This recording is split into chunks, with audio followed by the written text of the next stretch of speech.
Let's look first at that first major contention, that agnosticism is untenable in numerous ways. Now, the first thing that we need to understand is that there are different varieties of agnosticism. There is, for example, what we might call ordinary agnosticism, which is really just a personal confession of ignorance as to whether God exists or not.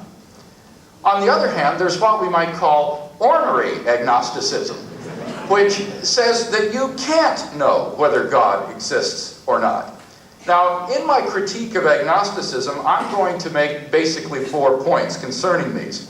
Number one, ornery agnosticism is philosophically untenable. Ornery agnosticism says that it's impossible to know whether God exists or not. Now, that is a very bold and sweeping claim. It needs justification. Anybody who defends that claim is making an assertion and also has to bear the burden of proof. But the problem is that no one has been able to come up with a good argument that the knowledge of God is impossible. Kant's argument, referred to by Dr. Hughes, for example, is system-dependent upon Kant's theory of knowledge, which virtually no one today adopts. And therefore, Kant's agnosticism, I think, provides no grounds for holding to this sort of ornery agnosticism. And in fact, Dr. Hughes, I don't think, would defend this dogmatic agnosticism. But that leads me then to my second point, that ordinary agnosticism is practically untenable. You see, the ordinary agnostic is in a position of doubt, and maybe even bewilderment. He hears arguments for theism on the one hand, and maybe some of these arguments seem pretty convincing to him. On the other hand, he hears arguments for atheism, which in his mind have exactly the same weight as the arguments for theism. The arguments pro and con must be exactly equal in their weight, so that in the agnostic's mind, the scales in which the evidence is being weighed are absolutely balanced and do not tip one way or the other. Now, my argument is that such a position, while possible theoretically, is impossible practically. Though you might go through a temporary crisis of agnosticism, sooner or later as you go through life, the scales will tip in one direction or the other in your thinking. They don't need to tip decisively, as Dr. Hughes has said. To be an atheist, you don't need to be 100% positive that God does not exist. And to be a theist, you don't need to have absolute certainty that God exists. It's just on balance that one alternative seems more probable in your thinking than the other. Let me illustrate my point. My kids have a joke about what would happen if a rooster laid an egg on the peak of the barn roof. Which way would the egg roll? Well, the kids get out of that dilemma by pointing out that roosters don't lay eggs. But things aren't so easy for the agnostic.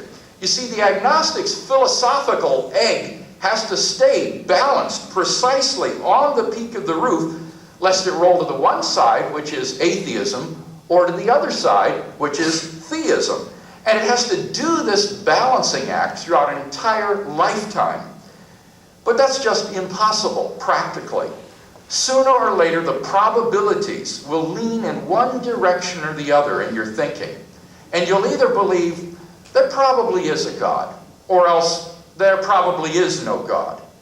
So the debate tonight really is, in the end, between theism and atheism. And you have to decide in your thinking which one is more probably true. That leads me to my third point. Either type of agnosticism is existentially untenable. That is to say, agnosticism is personally unlivable because it leaves undecided man's deepest existential questions about the meaning and value of life. Whether God exists or not is going to have a decisive effect upon how you answer such questions personally. For if God does not exist, man and the universe are without ultimate meaning or value. On the atheistic view, the universe is the result of a cosmic accident, doomed to self-destruct in the relatively distant but finite future. And mankind is a briefly existent species of primate, lost on an infinitesimal speck of solar dust, and destined only to inevitable destruction in the heat death of the universe. In the end, it makes absolutely no difference whether man and the universe ever existed or not. They are therefore without ultimate meaning or significance. Similarly, on the atheistic view, there are no objective standards of moral value, of right and wrong.